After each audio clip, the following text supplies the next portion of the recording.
Hi అండి, welcome to my channel and welcome to my parlour. ఈరోజు అయితే మీ ముందుకి ఐబ్రో ట్రిమ్మర్ ఎలా యూజ్ చేయాలి అనే టిప్ అయితే తీసుకొని వచ్చిన.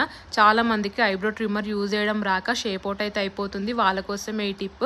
ఫస్ట్ మీరు ఐబ్రో పెన్సిల్తో ఇలా మొత్తం ఐబ్రో అవుట్లైన్ అయితే వేసుకోండి. ఫస్ట్ ఇలా ఐబ్రో మొత్తం అవుట్లైన్ వేసుకున్న తర్వాత ఓన్లీ అవుట్లైన్ బయట ఏ హెయిర్ ఉందో అదే ట్రిమ్మింగ్ అయితే చెయ్యండి. ఎందుకంటే మీరు అవుట్లైన్ వేసుకోకుండా షేప్ చేద్దామని ట్రై చేస్తే మాత్రము ఆ బ్లేడ్ అనేది కొద్దిగా మధ్యలోకి వెళ్ళి షేప్ అవుట్ అయితే అయిపోతుంది. అంటే మధ్యలో హెయిర్ అయితే కట్ అయ్యే ఛాన్స్ ఉంటుంది. అప్పుడు మీకు షేప్ అవుట్ అయిపోతుంది. చాలామంది ఎక్స్ట్రా హెయిర్ ఉంటే పార్లర్కి వెళ్ళకుండా ఇలా చేసుకుంటున్నారు, ఐబ్రో ట్రిమ్మర్ అయితే యూజ్ చేస్తున్నారు. వాళ్ళ కోసం ఈ టిప్. ఇంకా జాగ్రత్తగా స్కిన్ టైట్ పట్టుకొని ఇలా ట్రిమ్ అయితే చేయండి. ఎందుకంటే స్కిన్ కూడా కట్ అయ్యే ఛాన్స్ ఉంటుంది. లూజ్ ఉంటే ఇలా స్కిన్ టైట్ పట్టుకొని అవుట్లైన్ బయటనే చేసుకోండి. కంపల్సరీ అవుట్లైన్ బయట వేయండి, లోపల మాత్రం ట్రిమ్మింగ్ చేయకండి, షేప్ అవుట్ అయిపోతుంది. Thank you for